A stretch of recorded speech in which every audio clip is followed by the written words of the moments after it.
हाँ जी, नमस्ते जी, नमस्ते नमस्ते नमस्ते and welcome everybody, welcome to the class. क्या हाल चाल है जी सबके? सब अच्छे हैं, सब कुशल मंगल है, सब बढ़िया है। दोस्तों, हम लोगों ने अभी तक जीएसटी के सारे केस स्टडीज जो सी इंस्टीट्यूट ने दिए थे वो हम लोगों ने कर दिए हैं। और आज आप लोगों की रिक्वेस्ट पे हम लोग स्टार्ट कर रहे हैं इनकम टैक्स के केस स्टडीज, जो कि बहुत बहुत मज़ा आने वाला है आज से। मैंने ये सारी केस स्टडीज अपनी बुक के अंदर दिए हुए हैं और ढेर सारी केस स्टडीज दिए हुए हैं जिससे आपका माइंड काफ़ी शार्पन आउट हो जाना चाहिए।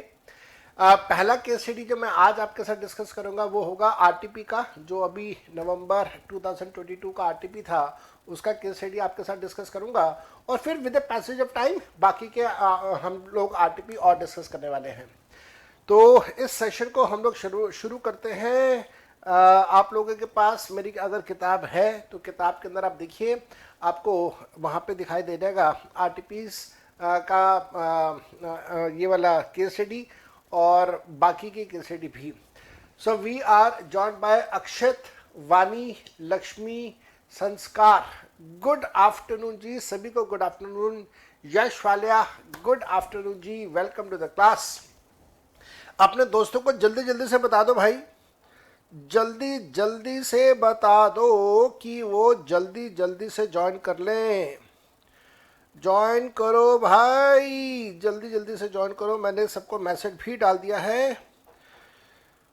ज्वाइन, JOIN, ज्वाइन करो भाई, जल्दी जल्दी से ज्वाइन करो। मैंने डाल दिया है मैसेज, आप लोग भी एक बार जल्दी जल्दी से मैसेज सबको डाल दीजिए कि ज्वाइन कर ले। अभिषेक बंसल, गुड आफ्टरनून जी, मैं बहुत अच्छा हूँ, थैंक यू फॉर आस्किंग। आप बताइए आप कैसे हैं? सुधांशु, दीपिका, एस्पायरिंग इकोनॉमिक्स, वाह क्या नाम है, एस्पायरिंग इकोनॉमिक्स।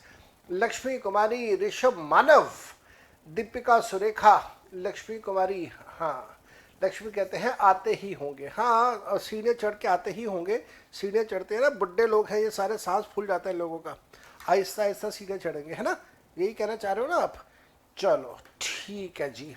अब आइए हम लोग आज के सेशन स्टार्ट करें या वेट करें, क्या करें? सेशन स्टार्ट कर दें। हर्ष कहते हैं हाय सर, हाय हर्ष। लक्ष्मी कुमारी कहते हैं हाँ जी sir. Let us start with the session with all seriousness. देखिए आपके पास सबसे पहला जो आज मैं आपको केस स्टडी दे रहा हूँ, सुधांशु कहते हैं सर लिफ्ट लगवा दो, क्यों बेचारों को सीढ़े चढ़वा रहे हो? ठीक है मेरे बेटा, ध्यान रखूंगा, नेक्स्ट टाइम से लिफ्ट का काम ज़रूर करवा दूंगा मैं। ठीक है जी। चलो तो अब यहाँ पे देखिएगा, Priya Sharma, Param, good afternoon. Akshay, good afternoon ji. Let us start. हम लोग इस सेशन को स्टार्ट करें उससे पहले रिक्वेस्ट, नंदिनी वर्मा, परम, प्रिया, अक्षत, एस्पायरिंग इकोनॉमिक्स। एस्पायरिंग इकोनॉमिक्स कह रहे हैं मेरे चाचा ना सर जी, मेरा चैनल H इकोनॉमिक्स का इसलिए भी बैंड है टेम्परेरी, पता नहीं क्या लिख रहे हैं भाई। और अभी हुई है क्लास स्टार्ट, नंदिनी ने पूछा भी स्टार्ट ही नहीं करा जी। आयुष कहते हैं न्यू चैनल है, हाँ जी मेरे बेटा ये न्यू चैनल है। अब आप लोग सबसे रिक्वेस्ट कि एक तो आप इस वीडियो को लाइक कर दीजिए, जल्दी जल्दी से अंगूठा दबा दो भाई, जल्दी जल्दी अंगूठा दबा दो, एक बात। दूसरा, ये अनअकैडमी का बिल्कुल नया नवेला चैनल है, बिल्कुल नई दुल्हन है, 360 इसका नंबर है, 360 चैनल। तो हम लोग आपको 360 व्यू देने वाले हैं ग्रुप 1 का, तो आप जल्दी जल्दी से इस चैनल को सब्सक्राइब कर लीजिए। यहाँ पे आयुष अग्रवाल कहते हैं सत श्री अकाल दादाजी। सत श्री अकाल मेरे बेटा जी, सत श्री अकाल। दादा, दादा दिया अंगूठा, दादा दिया या दबा दिया नलायक? दादा दिया। लक्ष्मी कुमारी कहते हैं कर दिया है sir ji, like and share, बहुत बढ़िया। चलो स्टार्ट करते हैं आज की क्लास। पहला पॉइंट, ये आपका जो मैं अभी आपको ये केस स्टडी करवा रहा हूँ, ये आपके रिवीजन टेस्ट पेपर में पूछा गया है नवंबर 2022 में। नवंबर 2022 का आरटीपी, उसके अंदर ये वाला केस स्टडी पूछा गया है जो मैं आपके साथ यहाँ पे डिस्कस कर रहा हूँ। बी वेरी वेरी केयरफुल बेटा, be very very careful. Examiner कहता है the Hitech Limited, a development company, entered into an agreement with Mr. Sakshar तो एक डेवलपमेंट कंपनी है और उसने सक्शर के साथ एक समझौता किया है, एग्रीमेंट किया है। सक्शर कौन है? सक्शर एक रेसिडेंट इंडिविजुअल है और ये एग्रीमेंट इसने किया है 25 जून 2019 को, as per which सक्शर agrees to transfer the plot of land measuring 12 acres in New Delhi to High-Tech Limited. Mr. Sakshar purchased this land in July 2014 for 80,50,000 rupees. तो पहले पैराग्राफ में एग्जामिनर आपको ये बता रहा है कि सक्शर नाम का एक व्यक्ति है, उसने 12 एकड़ की एक ज़मीन खरीदी थी जुलाई 2017 में, जिसकी कीमत थी 80,50,000 रुपीस। ये जो 12 एकड़ की जो इसने ज़मीन खरीदी थी, इस ज़मीन को इसने दे दिया हाईटेक लिमिटेड के नाम की एक कंपनी है, उसको दे दिया। और दिया कब है? 25 जून 2019 को दिया है। Surabhi Trivedi ji good evening. अभिषेक पंसारी ने कहा सर टीडीएस लगेगा सेक्शन 194I का। बेटा इतनी जल्दबाजी मत करो, 194I नहीं होगा, आगे देखते हैं यहाँ पे। परम ने कहा थर्ड प्रोविजन लगाएंगे सेक्शन 48 का और 24 मंथ चेक करेंगे। ठीक है परम, ठीक कह रहे हैं आप। सेकंड पैराग्राफ पे चलते हैं, देखो क्या कहता है। कहता है Hitech Limited has plan to develop a high rise society of 250 flats on such land. तो ये जो डेवलपर है, ये जो बिल्डर है, इसने ये मन बनाया कि मैं इस जमीन के ऊपर 250 फ्लैट्स बनाऊंगा। In consideration hitech limited paid a part consideration of 100 lakh rupees to Sakshar on the date of agreement and would provide 3 flats in the society to him as a final settlement. तो सक्शर ने क्या किया है? सक्शर ने जमीन दी है बिल्डर को या डेवलपर को, और डेवलपर उसके बदले में 100 लाख रुपए, दैट इज 1 करोड़ रुपए का उसको कंसिडरेशन पे कर रहा है कैश में, और बाकी का जो टोटल कंसिडरेशन है उसमें 3 फ्लैट्स वो देगा सोसाइटी के अंदर। तो सोसाइटी में टोटल 250 फ्लैट बनाए जाएंगे। 250 फ्लैट में से जो 3 फ्लैट हैं वो सक्शर को दिए जाएंगे और उसके अलावा सक्शर को 1 करोड़ रुपए और दिया जाएगा। अब आपको याद आना चाहिए, यहाँ पे हम लोग यहाँ पे बात कर रहे हैं स्पेसिफाइड एग्रीमेंट के बारे में। परम आपने बिल्कुल ठीक कहा, सेक्शन 45 सब सेक्शन 5A यहाँ पे अप्लाई होगा। आपने ठीक कहा, बस लिखा आपने गलत है, उसकी मैं कोई परवाह नहीं कर रहा, पर आपने कहा ठीक है। दूसरी बात, अगर स्पेसिफाइड एग्रीमेंट का केस है तो स्पेसिफाइड एग्रीमेंट में टीडीएस के सेक्शन अप्लाई होते हैं, और जो टीडीएस का सेक्शन होता है वो होता है 194IC, और 194IC में जो टीडीएस का रेट है वो 10% का है, और वो भी सिर्फ मॉनेटरी पेमेंट्स के ऊपर होगा। नॉन मॉनेटरी पेमेंट्स के ऊपर टीडीएस के प्रोविजन अप्लाई नहीं होते हैं। Moving to the next part, the certificate of completion of the society was issued by the authority on 10th of August 2021। जिस ईयर में आपको कंप्लीशन सर्टिफिकेट मिलता है मेरे बेटा, उस ईयर के अंदर कैपिटल गेन्स कैलकुलेट होता है। ये बात आप सबको अच्छे से याद है।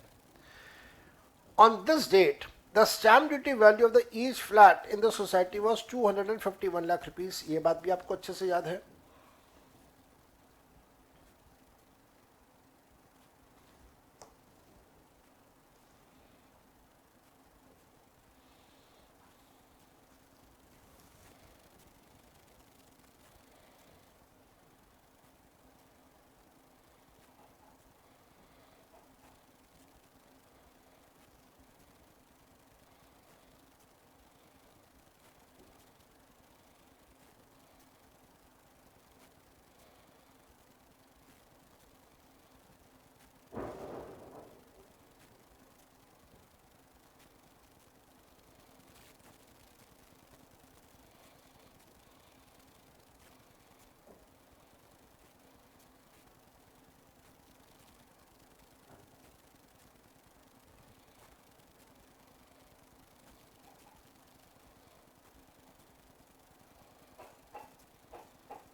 हाँ जी, लेट अस स्टार्ट। ऋषभ ने कहा can anybody tell me 194 IC provision, I could not remind it. Rishabh Manav, class note देखिए बेटा, अगर आप मेरे स्टूडेंट हैं तो मैंने आपको लिखवाया हुआ है, अगर आप मेरे स्टूडेंट नहीं हैं तो जिस भी टीचर के आप स्टूडेंट हैं उन्होंने आपको ये सेक्शन करवाया होगा, मैं पूरी उम्मीद कर रहा हूँ। मूविंग ऑन, वो कहता है कि साहब ये फ्लैट उसको मिले हैं जब उसकी stamp duty value each flat की है 251 लाख रुपीस। फिर वो कहता है सब्सिक्वेंटली ऑन 31 अगस्त 2021 ये जो सक्षर है इसने 2 फ्लैट बेचे हैं सोसाइटी के अंदर केविन के नाम के एक व्यक्ति को 270 लाख रुपीस ईच के, while the stamp duty value of the each flat as on that date was 298 lakh rupees. तो हुआ ऐसा कि सोसाइटी के अंदर जो फ्लैट्स मिले हैं 3, उनमें से 2 फ्लैट्स केविन को बेच दिए, फर्दर बेच दिए, और जिस दिन बेचे हैं उस दिन 298 लाख रुपीस का उनका स्टैम्प ड्यूटी वैल्यू था। During the current assessment year Kevin earned the salary income of 30,50,000 rupees. तो जो केविन है, परचेजर है, उसको भी सैलरी मिली है 30,50,000 रुपीज की। After the proceeds which are received on the sale of land, Mrs. Sakshar had purchased the house on 8th of September 2021 for the consideration of 47 lakh rupees and occupied for her own residence. Mrs. Sakshar had taken a loan of 35 lakh rupees, that is 80% of the stamp duty value from SBI for the purchase of such house. मेरे बेटा ये वाली line आपके लिए बड़ी important है क्योंकि यहाँ से डिसाइड होगा कि क्या इसको डिडक्शन मिलेगा या डिडक्शन नहीं मिलेगा 80 EEA का। और यहाँ पे जैसे परम ने कहा कि साहब 16(1)A भी होगा, परम कहता है 50C चेक करेंगे, बिल्कुल ठीक कह रहे हैं। मानव, ऋषभ मानव ने कहा 80 EEA होगा, बिल्कुल आप ठीक कह रहे हैं, 80% है और वो सारी चीज़ें। अभिषेक पंसारी ने कहा मिलेगा, वो देख लेंगे, अभी हम लोग चेक करेंगे। आयुष ने कहा मोर देन 110% हो गया है, ठीक है जी, वो भी हम लोग चेक कर लेंगे, वो भी हम लोग चेक कर लेंगे। Moving on, moving on. Mr. Kevin and Mr. Sakshar, they have not opted for section 115 BAC। आपको कॉस्ट इन्फ्लेशन इंडेक्स गिवन है ईयर्स का, आपको ये पूरा डाटा गिवन है। एग्जामिनर कहता है based on the above facts choose the most appropriate answer to question number 1 to question number 5। तो भाई ये तो बड़ा जबरदस्त हिला देने वाला केस स्टडी बना के इन्होंने दिया है। तो आओ जरा इस केस स्टडी को जल्दी से हम लोग पढ़ लेते हैं, जल्दी से हम लोग पढ़ लेते हैं। परम कहते हैं यस, चलिए late us move ahead. What would be the tax, if any, required to be deducted by Hi-Tech Limited in respect of the agreement entered into with Mr. Sakshar? सक्शर के साथ जो एग्रीमेंट किया, सक्शर के साथ जो एग्रीमेंट किया, उस एग्रीमेंट का TDS होगा या TDS नहीं होगा, ये आप लोगों ने मेरे को बताना है। अब आपको ये बात अच्छे से याद है कि जो TDS के प्रोविजन है वो TDS के प्रोविजन अप्लाई होते हैं only on the monetary consideration. तो जो भी मॉनेटरी कंसिडरेशन है, जो भी मॉनेटरी कंसिडरेशन है उसके ऊपर हम लोग अप्लाई करेंगे। यहाँ पे एक स्टूडेंट है, क्या नाम है इनका, दीपिका, सर पूरा RTP करेंगे। मैडम जी कब कहा मैंने पूरा RTP करेंगे, केस स्टडीज़ की क्लास है, जो RTP का केस स्टडी है वो करवा रहा हूँ, उसके बाद बाकी की केस स्टडीज़ करवाऊँगा मेरे बेटा। लेट अस मूव अहेड, आगे चलते हैं। तो यहाँ पे जो मॉनेटरी कंसिडरेशन है वो 100 लाख का है, तो 100 लाख के मॉनेटरी कंसिडरेशन के ऊपर 10% का TDS होगा, जो कि सेक्शन नंबर 194 IC में लिखा होगा। तो अगर आप 100 लाख का 10% निकालेंगे तो 100 लाख का 10% आता है 10 लाख रुपए। तो 10 लाख रुपए के हिसाब से हमारा करेक्ट आंसर आता है इसके अंदर A। ठीक हो गया, मेरे ख्याल से कोई इश्यूज इसमें नहीं होने चाहिए।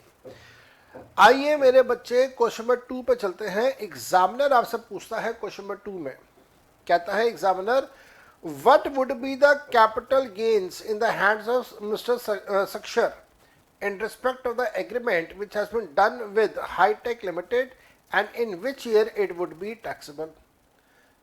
तो कौन से ईयर में टैक्सेबल होगा भाई ये भी बता दो।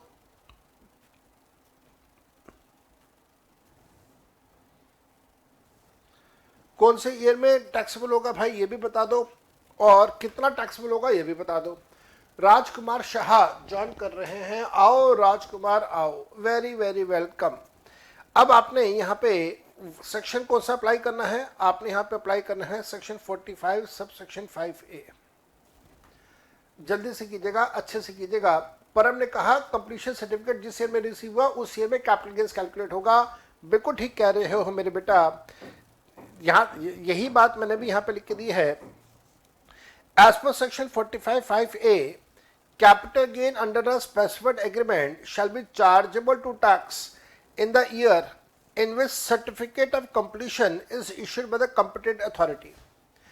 In this case, the certificate of completion has been issued by the authority on 10th August 2021, and thus capital gains will be calculated in the assessment year 22-23, previous year 21-22. ये जो capital gains होगा ये short term nature का होगा, since period of holding is less than 24 months, July 17 to June 19। तो आप में से किसी एक स्टूडेंट ने भी थोड़ी देर पहले कहा था कि साहब यहाँ पे शॉर्ट टर्म होगा, यहाँ पे शॉर्ट टर्म होगा, लॉन्ग टर्म नहीं होगा, और जो कॉस्ट इन्फ्लेशन इंडेक्स गिवन है वो इरेलेवेंट है, वो ठीक नहीं है। आपने जो कहा था बिल्कुल ठीक कहा था, 100% ठीक कहा था, वेरी वेल डन। आगे ध्यान से देखिएगा, सेल कंसिडरेशन हमारे पास कितना, सेल कंसिडरेशन होगा 100 लाख रुपीस जो मॉनेटरी कंसिडरेशन है, और जो 3 फ्लैट्स मिल रहे हैं उन 3 फ्लैट्स की जो स्टैंप ड्यूटी वैल्यू है वो भी इसमें बन जाएगा हमारे पास सेल कंसिडरेशन। तो 251 लाख रुपीस पर फ्लैट है, 3 फ्लैट्स के हिसाब से आपके पास 100 लाख रुपीस को ऐड करके टोटल कंसिडरेशन आ जाएगा 853।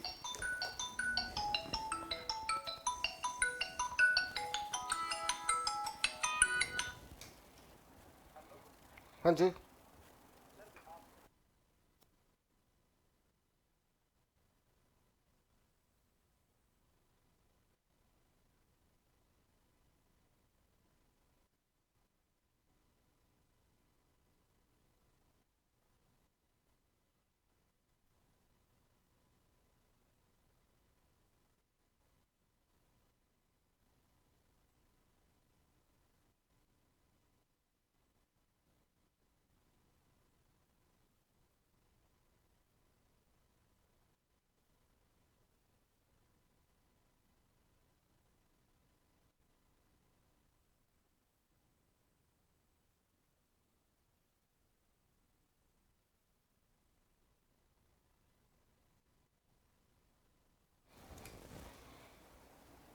हाँ जी, सॉरी यार बीच में कुछ डिस्टर्बेंस था। चलो तो moving on to the next part. तो हमारे पास सेल कंसिडरेशन आ गया, सेलिंग एक्सपेंसेस का डाटा हमारे पास नहीं है, नेट सेल कंसिडरेशन 853। अब आपने यहाँ पे इंडेक्सेशन करना है, आंसर इज नो, इंडेक्सेशन नहीं करना, ये शॉर्ट टर्म नेचर का है, ये शॉर्ट टर्म नेचर का है। तो हमारे पास यहाँ पे कॉस्ट ऑफ एक्विजिशन आ गया, इसको लेस करेंगे, शॉर्ट टर्म कैपिटल गेन्स आया, और उसके बाद हमारे पास शॉर्ट टर्म कैपिटल गेन्स है 772,500,000, दैट इज 772,50,000 रुपीज, 772,50,000 रुपए। तो यहाँ पे आ गया हमारे पास आंसर सी, 772,50,000 रुपए। यहाँ पे आयुष कहते हैं शॉर्ट टर्म कैपिटल गेन्स में ओनली 54D में मिलता है। क्या बोलूं बेटा मैं इस बात के लिए, आपको क्या बोलूं। चलो कोई बात नहीं, आपने कहा ठीक है, आगे चलते हैं यहाँ से। जरा सोच के बताना ये बात, क्या आपकी ये बात ठीक है, 100% ठीक है? जरा सोचना और फिर बताना मेरे को, जरा सोचना फिर बताना मेरे को ये बात। Moving on to the next part, question number 3 examiner क्या पूछता है। क्वेश्चन नंबर 3 में एग्जामिनर पूछता है कैलकुलेट कर दो कैपिटल गेन या कैपिटल लॉस सक्शन के हाथ में जो 2 फ्लैट उसने केविन को बेचे हैं उसके लिए। तो केविन को जो बेचे हैं, उन केविन को जब उसने बेचे हैं तो केविन को बेचने पे उसका कैपिटल गेन कैसे कैलकुलेट होगा, ये कैलकुलेट कर दो। तो अगर आप ध्यान से क्वेश्चन को पढ़ें तो केविन को जब वो बेच रहा है जब वो 2 फ्लैट केविन को बेच रहा है तो वो 270 के बेच रहा है, यहाँ पे लिखा भी कि उसने 270 के बेचा है, लेकिन उसका जो स्टैम्प ड्यूटी वैल्यू है वो 298 का है। तो जरा सेल प्राइस का 110% कैलकुलेट करो पहले। सेल प्राइस है हमारे पास 270, इसका 110% कैलकुलेट करोगे तो आएगा 297, और स्टैम्प ड्यूटी वैल्यू है 298। इसका मतलब ये हो गया कि स्टैम्प ड्यूटी वैल्यू से कम पे सेल कंसिडरेशन जो है, सेल कंसिडरेशन का 110% जो है वो स्टैम्प ड्यूटी वैल्यू से कम है। जब ऐसा होता है तो sale consideration is always taken as a stamp duty value. तो हमारा स्टैम्प ड्यूटी वैल्यू 298 है, तो हमारा जो सेल कंसिडरेशन बनेगा वो बनेगा 298। 298 तो एक का है, 2 से मल्टीप्लाई करके हमारे पास आ जाएगा 596। अभिषेक ने कहा आफ्टर 30 जून 2021 120% नॉट अलाउड। अभिषेक पंसारी भाई साहब, ओ अभिषेक पंसारी भाई, भाई आपने वैसे ठीक कहा है, लेकिन 120 वाली बात बीच में लेके क्यों आ रहे हो भाई? 120 वाली बात तो रेसिडेंशियल हाउस के लिए होती है, रेसिडेंशियल हाउस के लिए होती है, और उसके लिए भी एक पर्टिकुलर स्पेसिफिक टाइम पीरियड है। तो यहाँ पे हम लोग क्यों कर रहे हो? और वहां पे भी अगर आपको याद हो 120% वाली, वहां पे बात होती है कि फर्स्ट सेलर और फर्स्ट बायर होने चाहिए। यहाँ पे फर्स्ट सेलर फर्स्ट बायर थोड़ी ना, यहाँ पे जो बिल्डर है वो दे रहा है सक्षर को, और सक्षर दे रहा है केविन को। तो भाई सक्षर जो है जब वो केविन को दे रहा है तो वो सेकंड सेल हो गया ना, और सेकंड सेल में 120 तो वैसे नहीं होगा, सक्षर उसके केस में 120 तो वैसे नहीं होगा। चलो अब आगे चलते हैं यहां से। ओ आयुष भाई साहब, आप ठीक मैं गलत, आप ठीक मैं गलत। चलो अब आगे चलते हैं भाई, लेट अस मूव अहेड। आगे चलिए यहां से, मूविंग ऑन। क्वेश्चन नंबर 3 हम लोगों ने, अच्छा हाँ, उसके बाद selling expenses 0, net sale consideration आ गया, और अब जो नेट सेल कंसिडरेशन आपने निकाला उसमें से आपने कॉस्ट ऑफ एक्विजिशन भी तो लेना है। तो कॉस्ट ऑफ एक्विजिशन क्या होगा? जो टोटल आपका कॉस्ट ऑफ एक्विजिशन हमने ऊपर निकाला था 853, ये 853 का तो हमने निकाला था 3 फ्लैट्स के लिए। तो आप प्रोपोर्शनेटली 2 फ्लैट्स का अमाउंट कैलकुलेट करोगे तो आपके पास अमाउंट आएगा, माइनस करके आपके पास यहाँ पे आ जाएगा the short term capital gains. You will have the short term capital gains. फिर आइए भाई question number 4। Examiner question number 4 में क्या पूछता है? What would be the total income of Kevin for the current assessment year. Kevin कौन था? जो परचेज कर रहा था, उसकी इनकम कैलकुलेट करने के लिए कह रहे हैं। अब देखो केविन की 2 इनकम है, एक तो उसकी सैलरी की इनकम है, सैलरी की इनकम गिवन है 30,50,000, उसमें से 50,000 का स्टैंडर्ड डिडक्शन आप लेस कर देंगे, 50,000 का स्टैंडर्ड डिडक्शन आप लेस कर देंगे, तो 50,000 का स्टैंडर्ड डिडक्शन यहाँ पे आ गया। और उसके साथ साथ में एक बात का और आपको ध्यान रखना है। क्या ध्यान रखना है आपको? एक बात का, आपको एक बात का ये ध्यान रखना है मेरे भाई, कि उसने जो फ्लैट लिए थे, जब उसको फ्लैट मिले थे, सेल कंसिडरेशन था, वो उसकी स्टैम्प ड्यूटी वैल्यू से कम का था। तो जब स्टैम्प ड्यूटी वैल्यू से कम का था तो वहां पे उसको गिफ्ट के प्रोविजन अप्लाई हो जाएंगे सेक्शन 56 सब सेक्शन 2 क्लॉज 10 के हिसाब से। तो एक तो सैलरी का अमाउंट आ गया और दूसरा गिफ्ट का अमाउंट आ गया। इसका टोटल इनकम बन जाता है 86 लाख रुपीस का। भाई साहब आप देख लो एग्जामिनर ने किस तरीके से घुमा घुमा के आपका एक एक पॉइंट यहां पे कवर किया है। तो एग्जामिनर आपका कैपिटल गेन्स चेक कर रहा है, एग्जामिनर आपके सेक्शन 50C के प्रोविजन चेक कर रहा है, कॉरस्पॉन्डिंगली परचेजर के गिफ्ट की प्रोविजन आपके लिए चेक कर रहा है। यहाँ पे परम ने कहा सर निचोड़ डाला है एग्जामिनर ने, बिल्कुल ठीक कह रहे हैं नंदिनी। आप देखिए टफनेस है अच्छी खासी। फिर आप आइए, एग्जामिनर अगला क्वेश्चन पूछ रहा है। यहाँ पे सुरभि ने कहा चटनी बना दिया एग्जामिनर ने। दीपिका कहती है सर बहुत डीपली रिवीजन किया एच आपके नोट्स से, फिर भी रिकॉल नहीं हो पा रहे। यही तो होए बेटा, यही तो चक्कर है, रिकॉल करना ही तो सबसे बड़ा चैलेंज है। अभिषेक ने कहा टीडीएस, नीतीश ने कहा टफ स्टफ, बिल्कुल आपने ठीक कहा टफ स्टफ। और उसके बाद लास्ट क्वेश्चन में, लास्ट पॉइंट में वो कहता है what would be the total income which is rounded off missus Sakshar for the current assessment year. तो सक्शर के लिए टोटल इनकम आपने कैलकुलेट करनी है। अब आप यहाँ पे एक और चीज़ देखिए, अब आप यहाँ पे एक और चीज़ देखिए, वो सक्शर के बारे में वो क्या कहता है। वो कहता है कि जब सक्शर ने अपना मकान बेचा था, ज़मीन बेची थी, ज़मीन बेच के उसके बाद जो पैसा आया था, उस पैसे को यूज़ करके सक्शर ने एक मकान खरीदा था। जब उसके पास पैसा आया तो सक्शर ने उस पैसे को इस्तेमाल करके एक मकान खरीदा for the consideration of 47 lakh rupees, जो कि उसने ऑक्यूपाई करा हुआ है अपने रेसिडेंस के लिए। सक्शर ने लोन लिया है 35 लाख रुपए का, जो कि 80% है स्टैम्प ड्यूटी वैल्यू का। एसबीआई से उसने लोन लिया है, जिसके लिए वो 12% पर एनम का इंटरेस्ट पे कर रहा है। उसके पास इसके अलावा कोई और मकान नहीं है।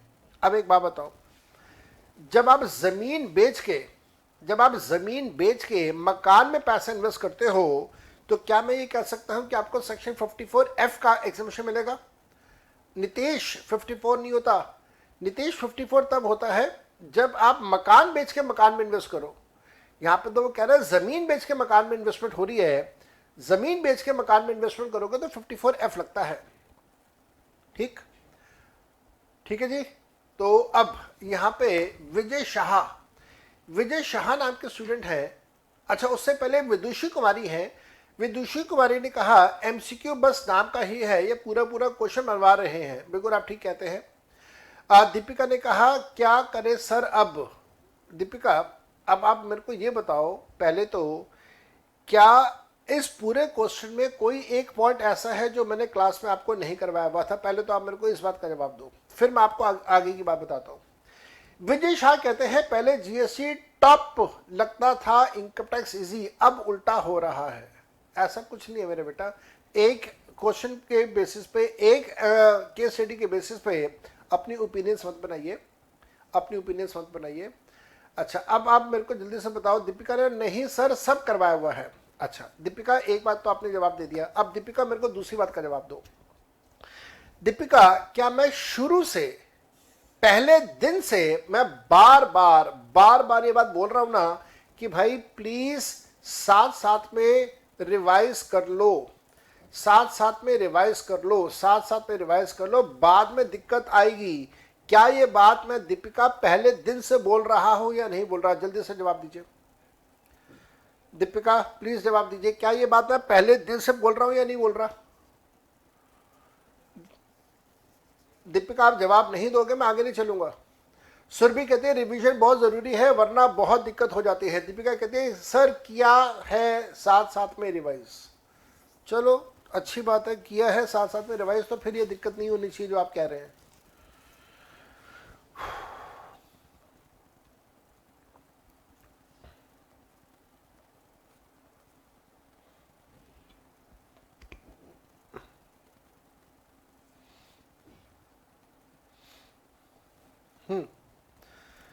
चलो प्राची अग्रवाल, दीपिका कहती है आपकी पूरी बुक साथ में सॉल्व करी थी, बहुत अच्छी बात बेटा, शाबाश। प्राची ने कहा good afternoon sir, sorry late हो गया, कॉलेज गया था।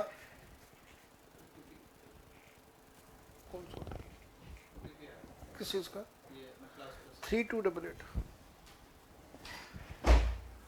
हाँ जी दीपिका, एक बार दूसरा शुभ याद करेंगे लग जाते तो दूसरा रिकॉल करने KPKR पाते H। क्या लिखते हैं यार, समझ ही नहीं आता। सुरभि कहती है अनु एक ही CA चल रहा H अभी, ऋषभ एक ही चल रहा है। चलो जो भी आप कह रहे हो मेरे को नहीं समझ आ रही आपकी बातें। यहाँ पे देखेंगे, अब सुनिए, देखिए आप यहाँ पे सेक्शन 54F का एग्जाम्शन देंगे या सेक्शन 54F का एग्जाम्शन नहीं देंगे, वो जरा डिसाइड करते हैं। सेक्शन 54F का एग्जाम्शन तब मिलता है जब आपने एक पर्टिकुलर टाइम पीरियड के अंदर इन्वेस्टमेंट किया हो। वो टाइम पीरियड आपको याद है? टाइम पीरियड क्या था? टाइम पीरियड है कि बेचने से पहले 1 साल पहले आपने नया मकान परचेज कर लिया हो, बेचने के बाद इनकम टैक्स रिटर्न की ड्यू डेट तक आपने पैसा इन्वेस्ट कर दिया हो, कहाँ पे आपने वो पैसा इन्वेस्ट करना है, या तो नया मकान खरीद लो या फिर आप कैपिटल गेन डिपॉजिट स्कीम के अकाउंट में वो पैसा जमा करवा दो। अगर आप आईटीआर की ड्यू डेट तक ये काम नहीं कर रहे हैं तो फिर आपको 54F का एग्जम्पशन नहीं मिलने वाला। अब आप इस क्वेश्चन में पढ़ के देखो, इस क्वेश्चन में वो कहता है कि इसने जो मकान खरीदा है वो सितंबर 2021 में वो परचेज कर रहा है for the consideration of 47 lakh rupees. सितंबर 21,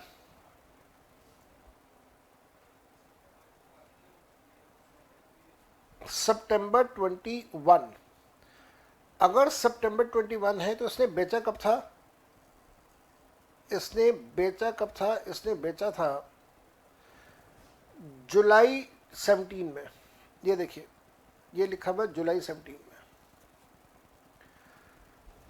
नहीं, ये तो इसने ज़मीन खरीदी थी, ये है जून 19 में। जून 19 का मतलब हो गया फाइनेंशियल ईयर कौन सा? 2019-2020। 2019-2020 के बाद आपने आईटीआर की ड्यू डेट चेक करनी है। आईटीआर की ड्यू डेट क्या है? आईटीआर की ड्यू डेट होगी 31 जुलाई 2020। अगर इसने 31 जुलाई 2020 तक नया मकान परचेज कर लिया होता तो 54F का एग्जम्पशन मिलता। यहां पे ये सितंबर में परचेज कर रहा है, सितंबर 21 में परचेज कर रहा है, तो टाइम पीरियड निकल गया एग्जम्पशन लेने का। 54F का एग्जम्पशन इसको नहीं मिलेगा। 54F का एग्जम्पशन इसको नहीं मिलेगा। यहाँ पे आयुष, आपने बिल्कुल ठीक कहा कि backward 1 year, forward 2 year, in case of construction 3 year, आपने ठीक कहा है। ऋषभ, एडमिट कार्ड ओपन हुआ किसी का? ऋषभ जी, क्या ये वो प्लेटफॉर्म है जहाँ पे हम लोग ये इस तरह का ओपन चिटचैट करें? मेरे ख्याल से नहीं। तो बेटा प्लीज इस ओपन चिटचैट से बचिए, नहीं तो यहाँ पे अननेसेसरी दूसरी बातें शुरू हो जाएंगी। उसके बाद यहाँ पे अक्षित ने कहा 2 year after purchase, 3 year construction. परम ने कहा शॉर्ट टर्म है, नहीं मिलेगा 54। हाँ, ये बात भी ठीक है। एक तो वो वाली बात हो गई। दूसरा, ये तो वैसे भी शॉर्ट टर्म कैपिटल गेन्स है, ये तो वैसे भी शॉर्ट टर्म है, और 54F का एग्जम्पशन मिलता है लॉन्ग टर्म से। तो नॉट अलाउड, यहां पे लिख दे रहा since it is short term capital gain. तो शॉर्ट टर्म कैपिटल गेन से एग्जम्पशन नहीं मिलेगा, ये वाली बात भी आपकी ठीक है, और टाइम पीरियड वाली बात वो भी ठीक है। उसके बाद प्राचीन ने कहा sir short term capital gain में थोड़े एग्जम्पशन मिलता है, बिल्कुल आप ठीक कह रहे हो। और उसके बाद बाकी की बातें आपकी 100% ठीक चल रही हैं, शाबाश, बहुत बढ़िया। देन आप आइए जी नेक्स्ट, आपने टोटल इनकम निकालनी है। तो टोटल इनकम जब आप निकालोगे तो सैलरी की इनकम तो है नहीं स्ट्रक्चर की। हाउस प्रॉपर्टी में वो इंटरेस्ट की वजह से 2 लाख का लॉस आ जाएगा। देन बिजनेस एंड प्रोफेशन की इनकम भी नहीं है, वो वाली इनकम भी 0 है। शॉर्ट टर्म कैपिटल गेन्स एक हमने ये वाला निकाला था जो कि जमीन बेची थी, और एक हमने कैपिटल गेन्स निकाला था जो हमने केविन को फ्लैट बेचा था, तो 2 कैपिटल गेन्स निकाले थे। अदर सोर्सेज की इनकम 0 है, ग्रॉस टोटल इनकम निकाल लिया, और फिर 80 EEA का डिडक्शन। अब जरा ध्यान से देखिएगा 80 EEA का डिडक्शन कैसे आया। 35 लाख रुपीस का लोन लिया था, 35 लाख के लोन पे 12% का इंटरेस्ट था 9 महीने के लिए, तो टोटल इंटरेस्ट है 3,15,000 रुपए का। 3,15,000 में से 2 लाख रुपए तो हमने 24B में दे दिया, तो बाकी बचा 1,15,000 रुपए। वो 1,15,000 रुपए 80 EEA में यूज हो जाएगा, और इस तरीके से हमारे पास टोटल इनकम का अमाउंट आ जाएगा। And now you must appreciate कि एग्जामिनर ने अच्छा खासा कुचुब्बर निकाल दिया, जहां पे हाउस प्रॉपर्टी पूछ लिया, डिडक्शन पूछ लिया, गिफ्ट पूछ लिया, कैपिटल गेन्स पूछ लिया। और अगर भगवान ना करे ऐसे क्वेश्चन अगर एग्जाम में आ गए तो भाई फिर तो अच्छे स्टूडेंट्स की हालत खराब होने वाली है। चलिए कोई बात नहीं, मैं अब आपको कुछ ऐसे और केस स्टडीज करवा रहा हूं जो आपके सी इंस्टीट्यूट के केस स्टडीज हैं। आओ जी, सी इंस्टीट्यूट के केस स्टडीज आपको दिए हुए हैं, ये रहे कुछ और केस स्टडीज, अच्छे से पढ़ेगा। आयुष कहते हैं सर प्लीज करेक्ट नहीं। भाई सर यहां पे क्लास में क्या करेक्ट करूं, फोन कर लेना, करेक्ट कर दूंगा आपको मैं। Case study number 12, case study number 12, Yashwant कहते हैं सर जी हमें पेपर स्टार्ट लिखना केस स्टडी से करना चाहिए या नहीं? Answer is big no, answer is big no. बता देता हूं मैं आपको, आपको क्या करना चाहिए। अब आपने ये बात पूछी है, अच्छा कि आपने ये बात पूछ ली। देखिए आपको हमेशा, मेरे ख्याल से अगर मैं गलत नहीं कह रहा तो प्लीज़ एंड डू करेक्ट मी अगर मैं गलत कह रहा हूँ तो, मेरे को ऐसा पता है कि आपको हमेशा 15 मिनट एक्स्ट्रा मिलते हैं, आपको हमेशा 15 मिनट एक्स्ट्रा मिलते हैं जिसमें आप अपने पूरे पेपर को, क्वेश्चन पेपर को पढ़ते हैं। ये जो आपके 15 मिनट एक्स्ट्रा 15 मिनट है, इस एक्स्ट्रा 15 मिनट में आपने क्या नहीं करना है वो मैं आपको बता देता हूँ, और क्या करना है ये भी बता देता हूँ। ऋषभ कहते हैं दिसंबर में था सर ये क्वेश्चन, दिसंबर में था ये क्वेश्चन? नहीं, ये क्वेश्चन सेम नहीं था, कुछ चेंज हुआ था इसके अंदर। देन उसके बाद सुरभि ने कहा मैं तो पहले ही सोच रखा है केस स्टडी लास्ट में ही करूंगी। अच्छा जी, अब सुनो, जब 15 मिनट का आपको टाइम मिलता है उसके अंदर आप पूरा क्वेश्चन पेपर अच्छे से पढ़ लो, और कोशिश आपने ये करनी है कि जो आपके सब्जेक्टिव पेपर है उस सब्जेक्टिव पेपर के अंदर जो आपका पहला क्वेश्चन है 14 मार्क्स का इनकम टैक्स में और जीएसटी में 8 मार्क का, वो क्वेश्चंस आपने लास्ट में जाके करने हैं। ऐसा क्यों? ऐसा इस वजह से क्योंकि जो पहला क्वेश्चन इनकम टैक्स का आता है असेसमेंट ऑफ इंडिविजुअल का, वो अच्छा खासा लंबा क्वेश्चन होता है और जनरली उसके अंदर आपके 45 मिनट से लेके 1 घंटे का टाइम लग जाता है, 45 मिनट्स टू 1 आवर आपका उसमें लग जाता है। अगर आपका उसमें ज्यादा टाइम लग गया तो ऐसा ना हो कि बाकी के क्वेश्चन आपके छूट जाए, तो आप हमेशा पहला क्वेश्चन असेसमेंट ऑफ इंडिविजुअल वाला लास्ट में करिए और बाकी के जो क्वेश्चंस हैं वो सारे करिए। और साथ साथ में जो क्वेश्चन आपको लगता है कि आपको सबसे अच्छे तरीके से आता है, जो आप कॉन्फिडेंटली प्रेजेंट कर सकते हैं, सबसे पहले आप उसको प्रेजेंट करिए। क्योंकि इस बात का हमेशा ध्यान रखिएगा, एग्जामिनर का हाथ एक बार ऐसे क्रॉस पे चलना स्टार्ट हो गया ना, तो आपके जो करेक्ट क्वेश्चंस होंगे ना उसके ऊपर भी उसका हाथ ऐसे चलेगा, क्रॉस करता रहेगा वो। और एक बार एग्जामिनर का हाथ ऐसे टिक मार्क पे चलना स्टार्ट हो गया तो जो आपके गलत क्वेश्चन होंगे ना उसको भी वो नजरअंदाज करके थोड़ा सा टिक मार्क करके आगे बढ़ेगा। तो जो आपको सबसे अच्छे तरीके से आता है पहले आपने वो करना है, और उसके बाद आपने लास्ट में ये असेसमेंट ऑफ इंडिविजुअल या पेमेंट ऑफ जीएसटी वाले जो 14 और 8 नंबर वाले क्वेश्चन वो लास्ट में आपने करने हैं। ठीक है, इसके साथ साथ में ये भी आप ध्यान रखिएगा कि अगर आप एमसीक्यूज और केस स्टडीज की बात कर रहे हैं तो वहां पे भी आप पहले सारे एमसीक्यूज कर लीजिए, केस स्टडी को छोड़ दीजिए, क्योंकि केस स्टडी में टाइम लगने वाला है, वो लास्ट में कीजिए आप। बट ये सारी बातें आप डिसाइड तभी कर पाएंगे जब एग्जामिनेशन हॉल में बैठे होंगे और एग्जामिनेशन हॉल में बैठ के आप क्वेश्चन पेपर को अच्छे से देखेंगे। जब तक आप क्वेश्चन पेपर अच्छे से नहीं देखेंगे आप ये सारी चीजें नहीं कर पाएंगे। तो ये सारी बातें आपको 10वीं से बताई जा रही हैं बार बार। बोर्ड एग्जामिनेशन के में भी ये बताया गया था कि जो आपको आता है वो पहले करो, जो सबसे अच्छा आता है वो सबसे पहले करो, जिसमें आपका कॉन्फिडेंस कम है वो बाद में करो। तो मैंने कोई नई चीज़ थोड़ी ना बताई है, मैंने वही सारी बातें बताई जो पहले से आप लोगों को पता है, पहले से आपको कई बार बताई गई है। यहाँ पे आयुष अग्रवाल कहते हैं पहले 15 मिनट में पूरा क्वेश्चन नहीं पढ़ने होगा सर। परम कहते हैं आपने प्रूफ भी दिखाया था। विदुषी कुमारी कहती है सर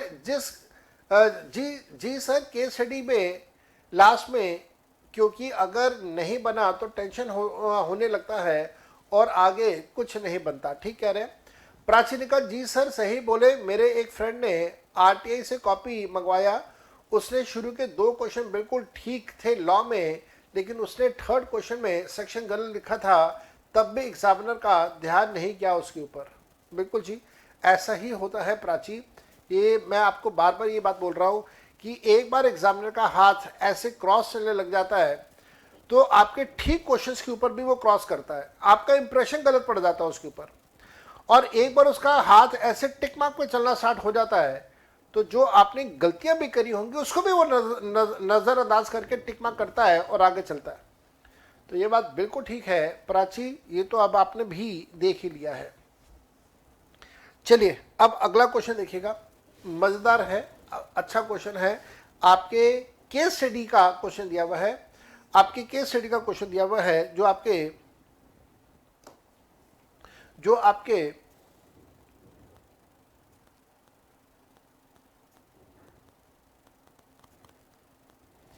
जो सीन शूट के जो वो मटेरियल था उसके जो केस स्टडीज है यहाँ पे वो दिए हुए हैं, ध्यान से देखिएगा। आयुष कहते हैं सर लेट अस स्टार्ट। बिल्कुल जी, let us start please. Ananya Gupta is a citizen of India. Ananya Gupta एक सिटीजन है इंडिया की। She lives with her family in New York since the year 2000। Ananya Gupta India की सिटीजन है, न्यूयॉर्क में रहती है, पिछले 20-22 सालों से वहीं पे रहती है। She visited India from March 21 to September 21 to take care of her ailing mother. Ailing का मतलब है बीमार, बुजुर्ग है, बीमार है, अपनी माँ की देखभाल करने के लिए वो इंडिया में आई है। In last 4 years, she has been visiting India for 100 days every year to be with her mother. तो अपनी बीमार माँ की देखभाल करने के लिए अनन्या गुप्ता हर साल इंडिया में आ रही है, पिछले 4 सालों से आ रही है 100 दिन के लिए। अब आपको यहाँ पे याद होगा एक कंसेप्ट हम लोगों ने ये किया था कि अगर कोई इंडिया का सिटीजन है और वो अगर आम तौर पर इंडिया से बाहर रहता है लेकिन इंडिया में आएगा किसी भी काम के लिए, तो हम उसके लिए 60 डेज की कंडीशन चेक ना करते हुए हम 182 डेज की कंडीशन चेक करते हैं। यहां पे अभिषेक पंसारी ने कहा 120 डेज। कैसे बेटा 120 डेज? अभिषेक पंसारी 120 डेज तो तब चेक करते हैं मेरे बेटा। अरे दीपिका विदुषी ये भी 120 डेज कह रहे हैं, क्यों भाई 120 डेज क्यों? 120 डेज तो हम लोग उस केस में चेक करते हैं जब उसकी टोटल इनकम 15 लाख से उसका डाटा गिवन हो। अभी तो आपने पढ़ा ही नहीं कि टोटल इनकम का कोई डाटा गिवन है या नहीं है। टोटल इनकम का डाटा तो कहीं देखा ही नहीं आपने वैसे ही 120 डेज कह दिया। चलो कोई बात नहीं, आगे चलते हैं। She owns an apartment in New York which is used as her residence. तो न्यूयॉर्क में उसका एक मकान है जो वो रेसिडेंस के तौर पे यूज कर रही है। The expected rent of the house is $32,000 per annum. The value of $1 may be taken at 75 rupees. Municipal taxes paid in New York in January 2022 is $2,000. She took ownership and possession of her house in New Delhi on 25th March 2021. उसके पास दिल्ली में भी अपना एक मकान है। For self occupation while she is in India. तो ये self occupied मकान है, ध्यान रखिएगा। The municipal valuation is 420. The fair rent is 450. She paid a property tax of 22,000 rupees to MCD. She had taken a loan of 16 lakh rupees at 10% per annum from IDBI Bank on 1st of April 2018 for the construction of this house. तो आपको pre construction यहाँ पे calculate करना होगा। No amount has been paid towards principal repayment so far. The house is vacant for rest of the year, that is from October to March 2022. She had a house property in Mumbai which is sold on 28th March 2021. In respect of this house, she received the arrear of rent of 3 lakh rupees on 4 April 2022, 4 February 2022. This amount has not been charged earlier to tax. तो जब आपको arrear मिलता है तो arrear का पैसा आपके लिए हाउस प्रॉपर्टी में टैक्सेबल होता है 30% का डिडक्शन देने के बाद। ठीक है जी। परम कहते हैं आपकी टेस्ट का क्वेश्चन है। हाँ जी बिल्कुल है जी। Based on the above information choose the most appropriate option for the following MCQs, जो सबसे ज्यादा अप्रोप्रिएट है वो बताइए आप। पहला, what would be the residential status, what would be the residential status of Ananya Gupta for the current year. Current year में अनन्या गुप्ता का रेसिडेंशियल स्टेटस क्या है, आपने ये कैलकुलेट करना है। तो देखिए मैंने आपको यहाँ पे दिया है लिख के, अनन्या गुप्ता इंडिया की सिटीजन है जो कि इंडिया में से बाहर रहती है और इंडिया में विजिट कर रही है। ऐसे सिचुएशन में एक्सेप्शन के सप्लाई होगा। सेकंड बेसिक कंडीशन 182 डेज,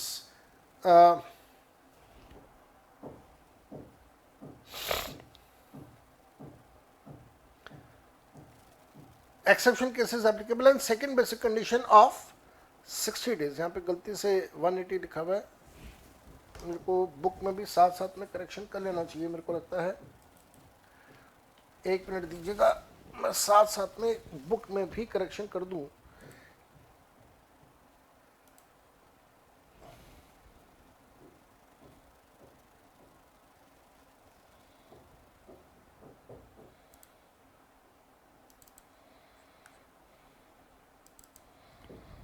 एक मिनट दीजिएगा प्लीज, गिव मी 1 मिनट। हाँ जी, आप ठीक कह रहे हैं, एरियर के केस में 25A लगेगा, आपने बिल्कुल ठीक कहा है। यहाँ पे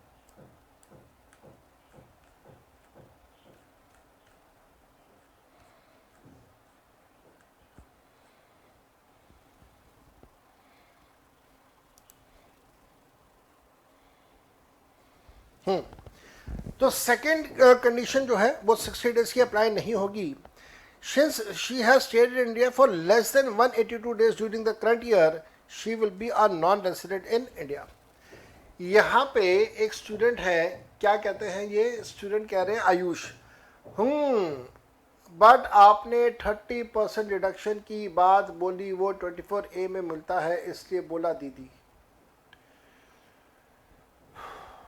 भाई साहब, आयुष भाई साहब, 30% का डिडक्शन सेक्शन 25A में भी मिलता है और सेक्शन 24 क्लॉज ए में भी मिलता है। दोनों में 30% है। जिसने भी बोला वो 100% ठीक बोला, मैंने भी ठीक बोला। एरियर में 30% का डिडक्शन मिलता है हमेशा। उसके बाद सुरभि ने कहा एरियर और रेंट में 30% डिडक्शन मिलता है अंडर सेक्शन 25A। ठीक कहा आपने। यशवंत कहते हैं ये वाला इजी है पहले वाले केस स्टडी से, ठीक कह रहे हैं आप। Moving on to the next part. तो अब यहाँ पे क्या वो रेसिडेंट है या नॉन रेसिडेंट है?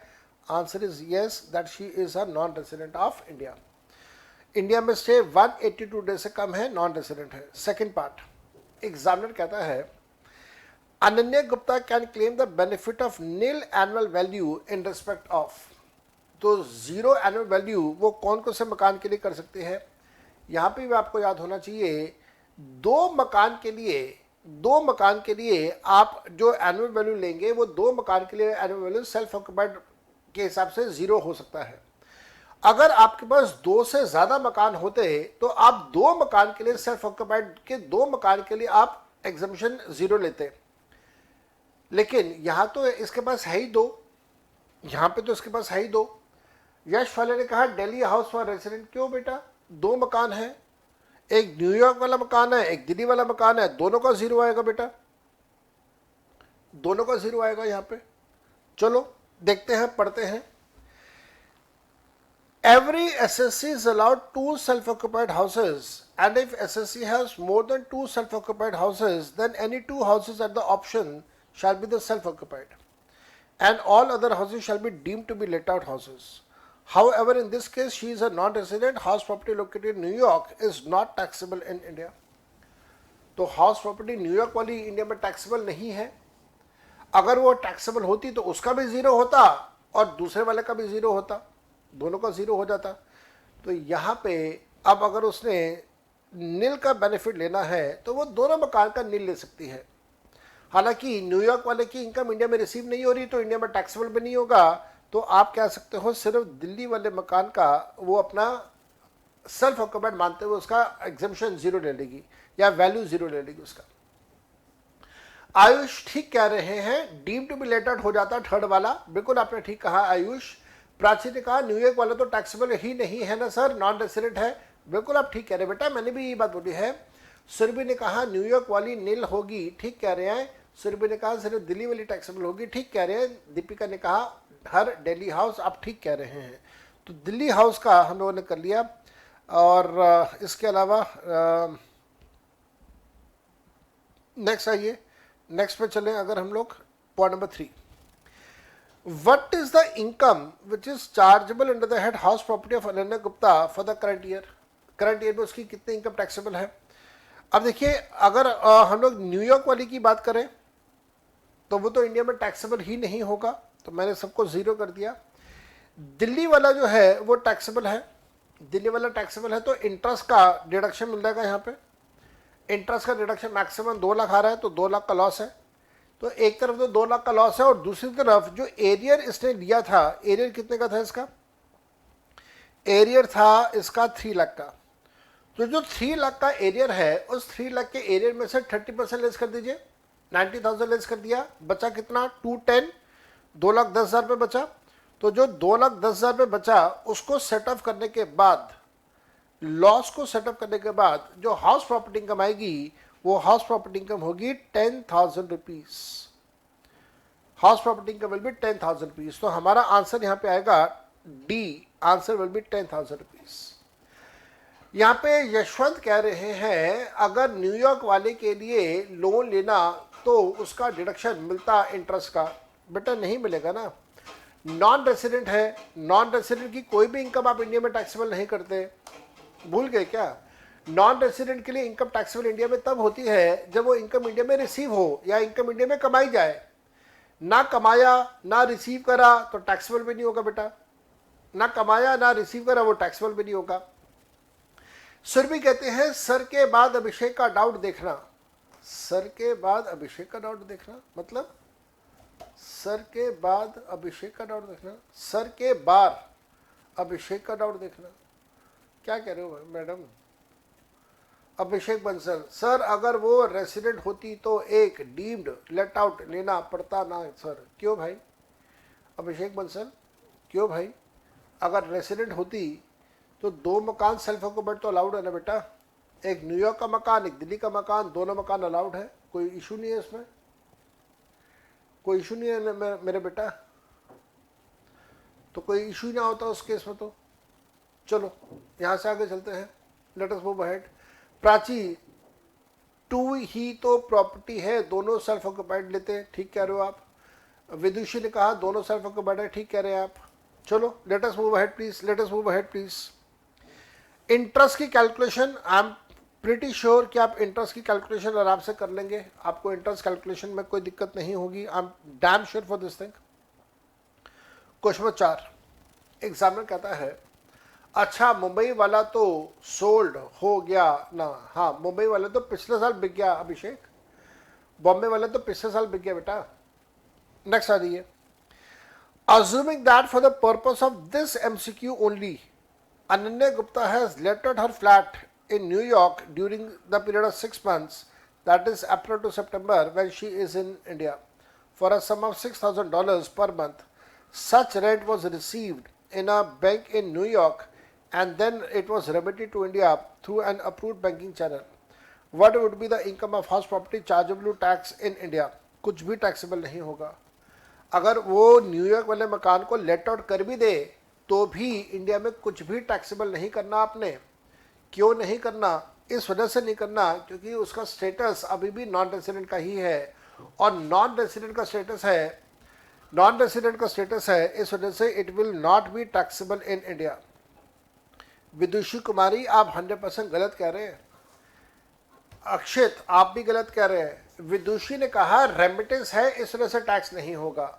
अक्षित कहते हैं रेमिटेंस है नॉट टैक्सेबल। गलत कह रहे हैं भाई साहब, यहाँ पे रेमिटेंस वाला पॉइंट नहीं है। रेमिटेंस क्या होता है, जिसको मिलता है उसके लिए नॉट टैक्सेबल करते हैं। यहाँ पे ये रेमिटेंस इसको मिल छोड़ी ना रहा है, ये तो रेमिटेंस भेज रही है अनन्या गुप्ता। नोट्स उठा के देखो, एक नहीं 10 बार लिखवाया हुआ है कि रेमिटेंस भेजने वाले के लिए टैक्सेबल होता है, रिसीव करने वाले के लिए टैक्सेबल नहीं होता है। रिसीव करने वाले के लिए टैक्सेबल नहीं होता, भेजने वाले के लिए टैक्सेबल होता है। 20 बार लिखवाई ये बात। यहां पे रेमिटेंस का पॉइंट ही नहीं है, यहां तो पॉइंट ये है कि वो नॉन रेसिडेंट है, इस वजह से टैक्सेबल नहीं है। चलो आगे अगला केस स्टडी देखिएगा।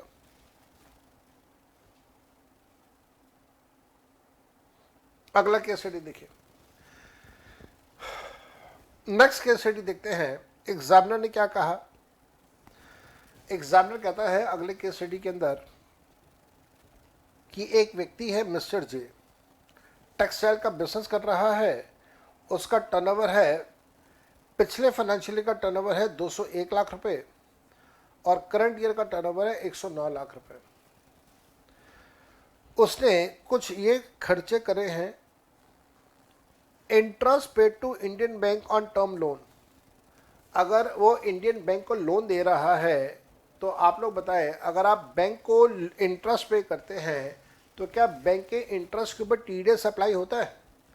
Answer is no. तो यहाँ पे there will be no TDS. अगर ये एग्जामिनर टीडीएस का क्वेश्चन पूछेगा तो यहाँ पे there will be no TDS. ठीक हो गया? नेक्स्ट आ जाओ। Advertisement expenses which are paid to mister D, to individual payment of 24,000 and 34,000 have been made, total है 58,000 रुपीज का। आप मेरे को दो बातें बताएंगे। यहां पे सेक्शन 194C लगेगा क्योंकि एडवर्टाइजमेंट एक्सपेंसेस की बात हो रही है। दो, अरे अभिषेक 194H कहां से आ गया? 194C आएगा भाई, एडवर्टाइजमेंट एक्सपेंसेस, कॉन्ट्रैक्ट पेमेंट्स। अभिषेक पंसारी कहते हैं मोर देन 15,000। अभिषेक सब कुछ गलत कर रहे हो भाई। 194C आएगा, कॉन्ट्रैक्ट पेमेंट्स, एडवर्टाइजमेंट का कॉन्ट्रैक्ट पेमेंट्स में जाता है भाई। दो पेमेंट्स हैं, एक 24 का, एक 34 का। जो 24 का है उसके ऊपर तो टीडीएस नहीं होता, जो 24 का है उसके ऊपर टीडीएस नहीं होता। जो 34 का है उसके ऊपर टीडीएस होगा क्योंकि ये 30 से ज़्यादा है। 1 लाख रुपए से ज़्यादा होगा तो एग्रीगेट के ऊपर टीडीएस होगा, और इंडिविजुअली पेमेंट 30 से ज़्यादा होगा तो उसके ऊपर टीडीएस होगा। तो 34,000 पे टीडीएस होगा। दूसरी बात बताओ मेरे को, यहाँ पे जिसको पैसा दे रहे हो वो इंडिविजुअल है, जिसको पैसा दे रहे हो वो इंडिविजुअल है, तो टीडीएस का रेट कितना होगा? सुरभि ने कहा 1% होगा। आपने बिल्कुल ठीक कहा। तो 34,000 के ऊपर 1% का टीडीएस अप्लाई होगा। बिल्कुल आपने ठीक कहा। वेरी वेल डन अभिषेक, अक्षित, बहुत बढ़िया मेरे बेटा, शाबाश। Next, rent of a factory building is paid to Mr. S. An amount is inclusive of GST at the rate of 18%, 265,500। अब आप मेरे को ये बताओ, अभिषेक कहते हैं अगर फर्म या HUF होता तो 2%। ठीक कह रहे हो अभिषेक, ठीक कह रहे हो, अब आपने ठीक कहा।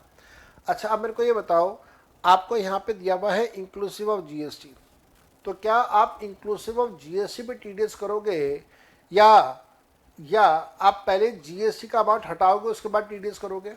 बताओ मेरे बेटा, जल्दी से बताओ। तो आपने क्या करना है, 265,500 डिवाइडेड बाय 118 इंटू 100 करोगे और फिर उसके ऊपर आप 10% का टीडीएस के प्रोविजन अप्लाई करोगे। उसके बाद आप 10% का टीडीएस का प्रोविजन अप्लाई करोगे। तो करिए 265,500 डिवाइडेड बाय 118 मल्टीप्लाई बाय 100, 225 आ गया, और 225 का 10% आप करेंगे तो 22,500 रुपये का आएगा। ठीक है, कैसे किया अभिषेक? 224 कैसे आ रहा है आपका? दोबारा करो, कुछ गलती कर दिया आपने, टाइपिंग करते हुए कुछ गलती होगी आपसे। प्रियंका अग्रवाल, हेलो जी, हेलो प्रियंका जी, हेलो। हाँ जी, आप सभी स्टूडेंट से रिक्वेस्ट कर रहा हूँ कि प्लीज़ बेटा इस वीडियो को लाइक कर दीजिए, चैनल को सब्सक्राइब कर लीजिए। ये चैनल जो अनअकैडमी का नया चैनल है, इसको सब्सक्राइब कर लीजिए, अच्छा रहेगा आपके लिए। आने वाले दिनों में आपको बहुत सारे वीडियोस इसके ऊपर मिलते रहेंगे। इसको सब्सक्राइब कर लीजिए अगर आपने अभी तक सब्सक्राइब नहीं करा है तो।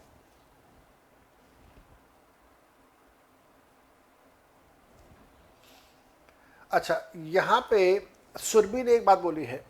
सुरभि कहती है सर रेंट तो 2,40,000 से कम है। ठीक है, अगर पूरे साल का रेंट 2,40,000 से कम है तो टीडीएस नहीं करेंगे हम लोग। बिल्कुल ठीक कह रहे हो आप। हमें देखना पड़ेगा ना बाकी क्या इन्फॉर्मेशन, अभी बाकी की इन्फॉर्मेशन तो पढ़ी नहीं मैंने। अगर बाकी की इन्फॉर्मेशन को पढ़ने के बाद ये पता चलता है कि रेंट 240 से कम है तो टीडीएस नहीं काटूंगा, जीरो कर दूंगा उस केस में मैं, कोई दिक्कत नहीं है। उसके बाद यहाँ पे अभिषेक ने कहा सर लेस देन लिमिट, ठीक है ना बेटा अभिषेक, लेस देन लिमिट है वो चेक कर लेंगे, अभी कोई दिक्कत नहीं है। अंजलि बिजाय कह रहे हैं सर के वाई आप ये नोट शेयर कर पाएंगे, answer is no, big no. Deepika ने कहा सर लेस देन 240 है, चलो ठीक है मेरे बेटा मान गया 240 से कम है। भाई पूरा क्वेश्चन पढ़ते लेते हैं ना, अगर पूरा क्वेश्चन पढ़ के भी ये पता चल रहा है 240 से कम है तो टीडीएस नहीं लगाऊंगा मैं, छोड़ दूंगा मैं इसके ऊपर। नेक्स्ट पढ़ते हैं। Brokerage pay to mister U who is a broker between mister J and the customer is 15,000 रुपये। अब बताइए ब्रोकरेज के केस में टीडीएस के प्रोविजन याद है? ब्रोकरेज के केस में टीडीएस के प्रोविजन याद है? याद होने चाहिए। मैं आपको ये कहता हूँ कि आपको याद होने चाहिए। आओ पढ़ो जल्दी जल्दी से इसको सॉल्व करो। क्वेश्चन नंबर 1 एग्जामिनर देखिए क्या कहता है। Which of the following statement is true in respect of interest paid to Indian Bank? आपने इंडियन बैंक को इंटरेस्ट पे करा है, आप में इनमें से कौन सी स्टेटमेंट आपकी ट्रू है आपने ये बताना है। पहला, mister J is not liable to do any TDS on the interest which is payable to Indian Bank, बिल्कुल ठीक है ये स्टेटमेंट तो। Mister J is liable to do TDS at the rate of 10%, गलत। Mister J is liable to do TDS at the rate of 10%, ये भी गलत। Mister J is liable to do TDS, ये भी गलत। तो answer is A is correct answer, उसके ऊपर टीडीएस नहीं काटा जाएगा। नेक्स्ट आ जाइए। In case of advertisement expenses which is paid to mister J by mister J, क्या होगा? मैंने भी जैसे आपके साथ डिस्कस किया कि 34,000 के ऊपर 1% का टीडीएस होगा, तो correct answer is B. Ayush कहते हैं आपका टीडीएस का रिवीजन क्लास कहां मिलेगा? अनअकैडमी में मिलेगा। Question number 3, for the amount of rent paid to mister S, जो आपने मिस्टर एस को रेंट पे किया है उसके लिए क्या होगा? हाँ अब आप देखिए यहाँ पे, अब क्योंकि यहाँ पे और कोई इंफॉर्मेशन गिवन नहीं है और ये वाला अमाउंट 225 का आ रहा है, तो इसके ऊपर टीडीएस के प्रोविजन अप्लाई नहीं होंगे। तो यहाँ पे मैं लिख देता हूँ 225, और 225 का अमाउंट जो है ये 2,40,000 से कम है, इस वजह से इसके ऊपर टीडीएस के प्रोविजन अप्लाई नहीं होंगे। सो यहाँ पे अगर हम लोग आ जाए, तो आंसर क्या होगा? Mister J is not liable to do TDS on the amount of the rent under 184I since the amount of rent is less than 2,40,000 rupees। तो आंसर ए हमारा इस पर ठीक होगा। यशवंत कहते हैं सर टीडीएस से ही दे दिया सारा केस स्टडी। हाँ बिल्कुल ठीक कह रहे हैं, पूरा का पूरा केस स्टडी टीडीएस के चैप्टर में से ही इन्होंने दे दिया। आप बिल्कुल ठीक कह रहे हैं, 100% आप ठीक कह रहे हैं। क्वेश्चन नंबर 4 पे चलते हैं मेरे बेटा यशवंत। एग्जामिनर कहता है for the amount of brokerage which is paid to mister U, जो ब्रोकरेज का पैसा मिस्टर यू को दिया है, mister J is liable to do TDS at the rate of 5% on the brokerage under 184H since the brokerage is equal to 15,000 rupees. बकवास, 15,000 से कम है या 15,000 या 15,000 से कम है, इस वजह से टीडीएस नहीं होगा। दीपिका ने कहा ये तो याद आ गया था। चलो शुक्र है दीपिका, शुक्र है भगवान का। दीपिका इसलिए मैं आपको कह रहा था थोड़ी देर पहले कि बेटा सिर्फ एक केस स्टडी के ऊपर अपनी ओपिनियन मत बना लो ना। Don't make judgements, don't make opinions based on only one case study, और भी तो बहुत सारी केस स्टडीज हैं। उसके बाद यहाँ पे अक्षित ने कहा less than 15,000 no TDS. Yashwant ने कहा और मैंने अभी तक टीडीएस ही रिवीजन नहीं किया। कर लेना भाई, क्यों छोड़ता है? तो टीडीएस में आंसर सी होगा। He is not liable to do TDS under 184S is the amount of brokerage is less than और इज इक्वल टू 15,000 रुपये। आयुष अग्रवाल, आप ठीक कह रहे हैं, no TDS less than equal to 15,000 rupees, बिल्कुल ठीक कहा आपने। नेक्स्ट आइए,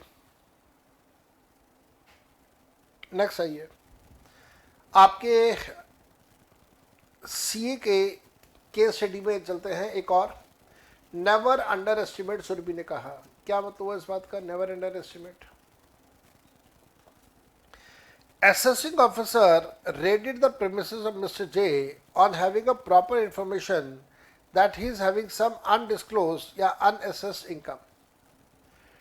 During the proceedings, assessing officer found that Mr. J to be owner of a money, bullion, jewelry and other valuable articles which are not recorded in the books of accounts of Mr. J to the amount of 580.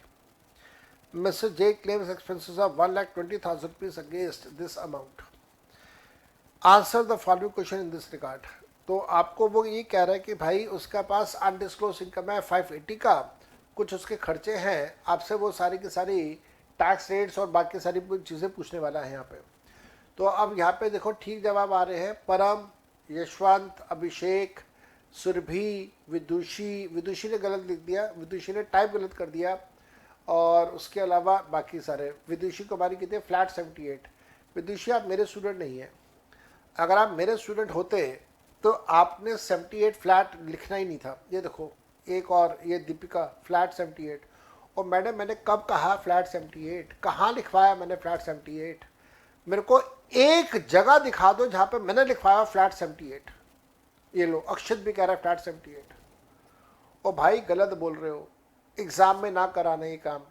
Flat 60 है, उसके ऊपर surcharge है, उसके ऊपर health education cess है। अजीब सी बातें कर रहे हो यार। पढ़ते हैं पहला question, what shall be the income of mister J? Mister J की इनकम कितनी होगी? मिस्टर जे की इनकम कितनी होगी? मिस्टर जे की इनकम कितनी होगी ये आपने लिखने यहां पे करना है। मिस्टर जे की इनकम कितनी होगी? Money, bullion, jewellery and other valuable article which are not recorded in the books of accounts are not an income. बकवास, नॉट एन इनकम है, ये तो गलत ही हो गया। Money, bullion, jewellery and other valuable article which are not recorded in the books of accounts of mister J will be regarded as an income of mister J under section 69A. Since 580 is the income, amount of 120 has to be reduced and the net amount will be 460. No, expenses are not allowed to be reduced. Money, bullion, jewelry and other valuable article are not recorded in the books of accounts of Mr. J will be regarded as income of Mr. J. 580 is the income but expenses of 120 are not allowed to be reduced and the net taxable income will be 580, 100% ठीक। None of the above statements are correct, गलत, तो correct statement is C. Next आइए, mister J is liable to pay tax of, mister J is liable to pay tax of 60% plus 25% plus 4% is equal to 78%। तो tax का amount अगर आपने calculate करना हो तो आप टैक्स का अमाउंट कैलकुलेट कर दीजिए। 580 का 78%, देखिए कितना आता है। 580 का 78% आता है 452400। तो आंसर इज डी।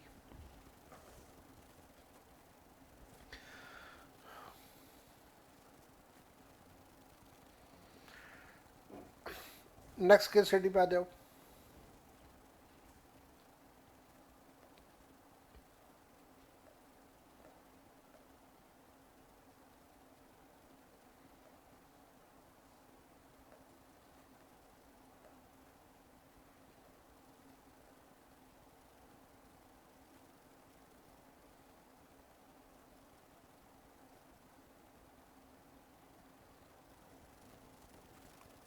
नेक्स्ट आइए,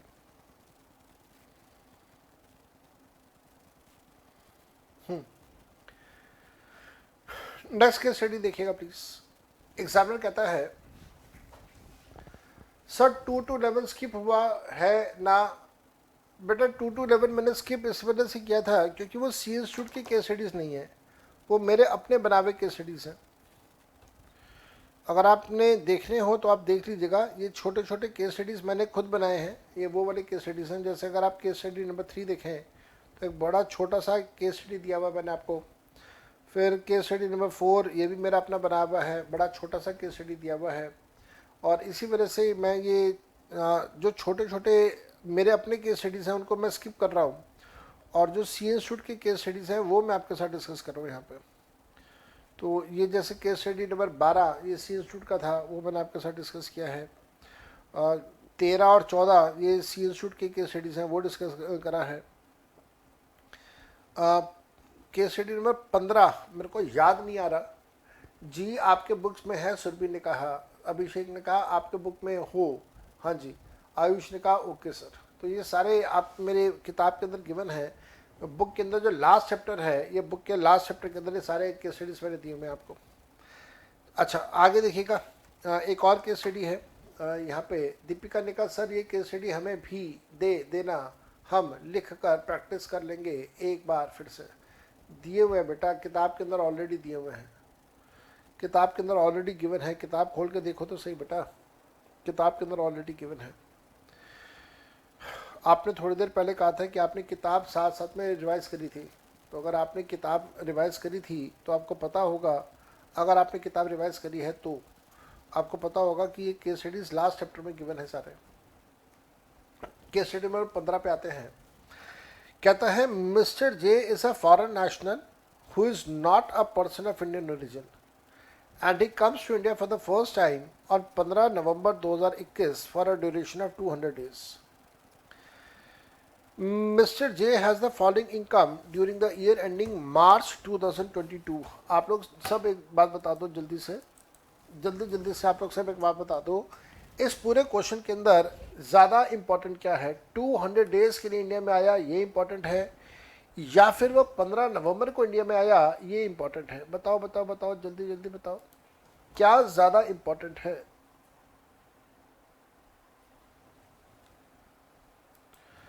क्या ज़्यादा इंपॉर्टेंट है? प्राची कहते हैं आपके बुक्स 2 पार्ट में हो गई है। अच्छा, आपने करा होगा, उसको फाड़ दिया होगा बीच में से कि बड़ी भारी किताब है, भारी भर के किताब को कौन उठाए, छोड़ो, आधा आधा कर देते हैं। और कई बार तो ऐसा भी होता है कि 2 स्टूडेंट्स मिलकर किताब खरीदते हैं, 2 स्टूडेंट्स मिलकर किताब खरीदते हैं, कहते हैं चल आधी तू कर ले, आधी मैं कर लेता हूँ। फिर जब तेरी आधी पूरी हो जाए तो मेरे को बताइएगा, आधी आधी जो बाकी की आधी आधी है वो हम लोग एक्सचेंज कर लेंगे।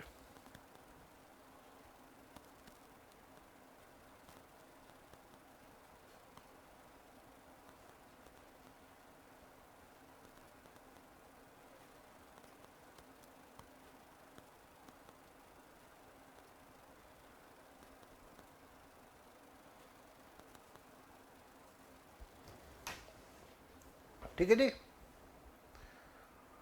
प्राची कहते हैं सर वो किताब अपने आप फट गई। अच्छा जी, चलो कोई बात नहीं।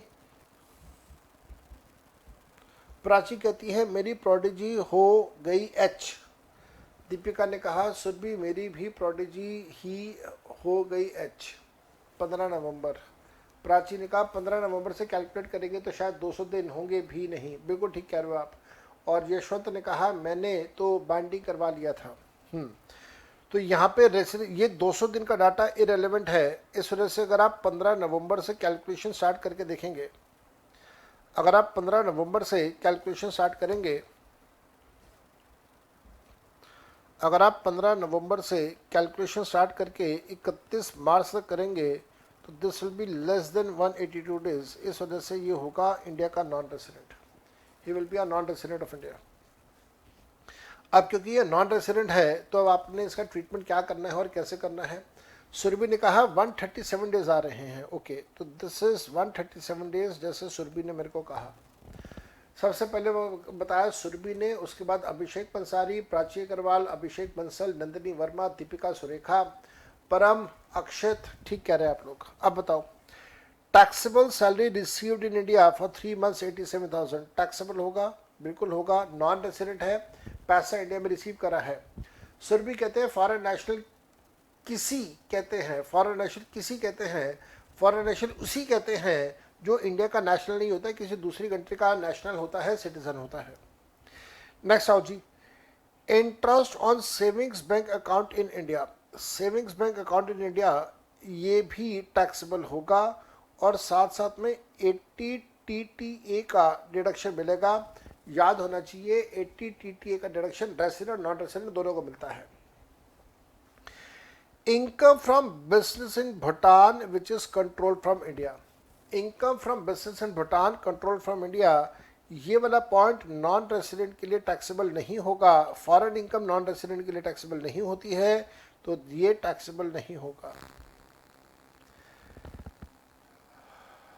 प्राची कहते हैं 80 TTB ROR को मिलेगा, NOR को मिलेगा, 80 TTA सबको मिलेगा। ठीक कह रहे हो बेटा, 100% ठीक कह रहे हो। यश ने कहा नॉट टैक्सेबल, विदुषी ने कहा 80 TTB। TTB क्यों आ गया मैडम, TTA आएगा ना, TTA आएगा ना बेटा, TTB क्यों आएगा यहाँ पे, एज तो गिवन नहीं है।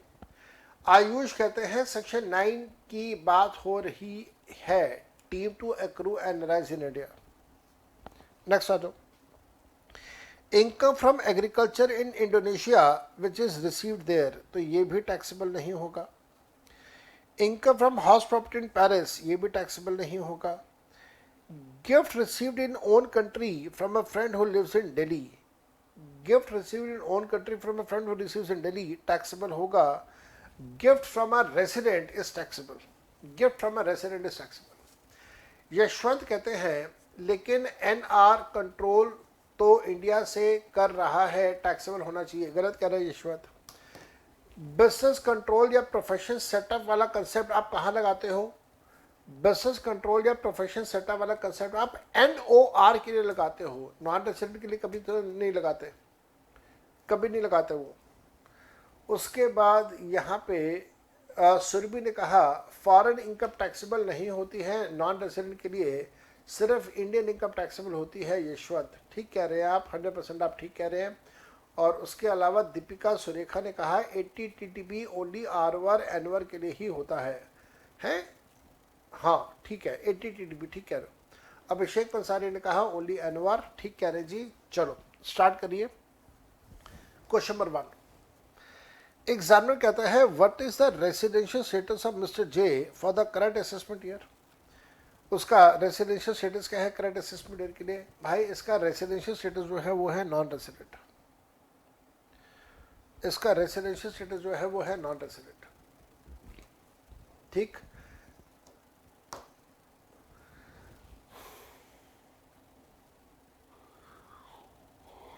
विदुषी कुमारी ने कहा सर ये कंट्रोल इंडिया से है पर वो NOR नहीं है, ठीक कह रहे हैं आप। सेकंड आइए, उसका ग्रॉस टोटल इनकम आपने बताना है, तो GTI कैलकुलेट कर लीजिए 87,000 और 50,000, 87 प्लस 50 प्लस 250, 87 प्लस 50 प्लस 250, तो 387 आएगा जी। Answer is 387, GTI is 387। Next आ जाओ, टैक्सेबल इनकम बताओ जी। एग्जामिनर कहता है टैक्सेबल इनकम बताओ, तो आपने 80 TTA का 10,000 पे यहाँ पे लेस कर देना है। 10,000 पे लेस कर दोगे तो आंसर आ जाएगा 370,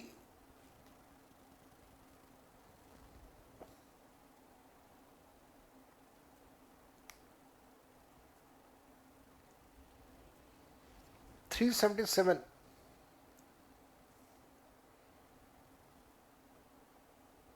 377।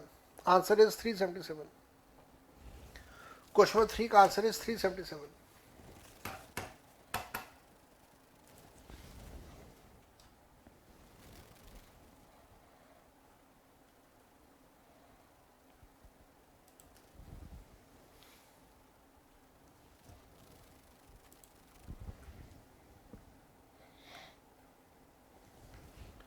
नेक्स्ट आ जाओ।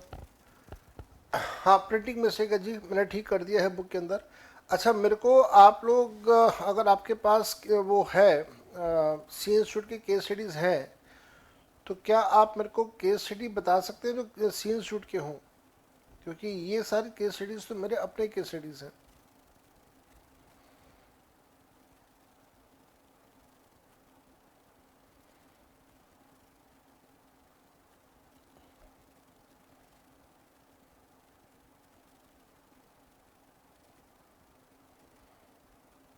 ये है जी सी इंस्टीट्यूट की केस स्टडीज, ये वाला केस स्टडी सी इंस्टीट्यूट का है, केस स्टडी नंबर 19 दिखेगा।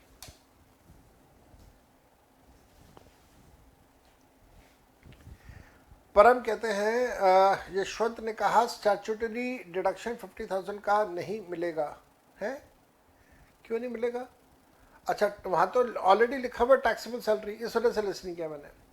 परम कहते हैं आपसे ही कर रहे हैं जी, पहले की नहीं है। अच्छा आयुष कहते हैं सर आप अपने ही करवा दो कंप्रहेंसिव वाला। ठीक है जी, केस स्टडी नंबर 90 देखिएगा।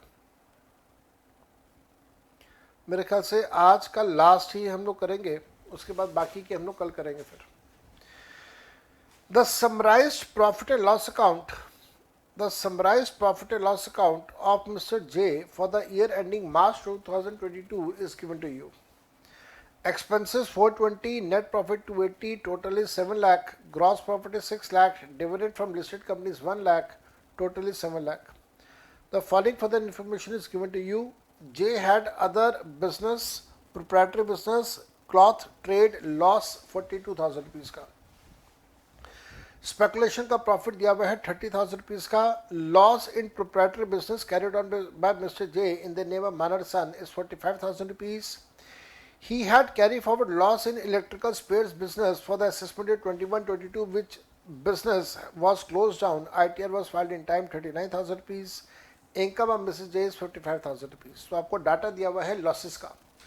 यश कहते हैं डिविडेंड नहीं आएगा, डिविडेंड iOS में आएगा। ठीक कह रहे हैं आप। Answer the following questions. Examiner कहता है the loss from business carried on by mister J in the name of minor son, जो भी मानर सन का लॉस है उसका आप क्या करेंगे?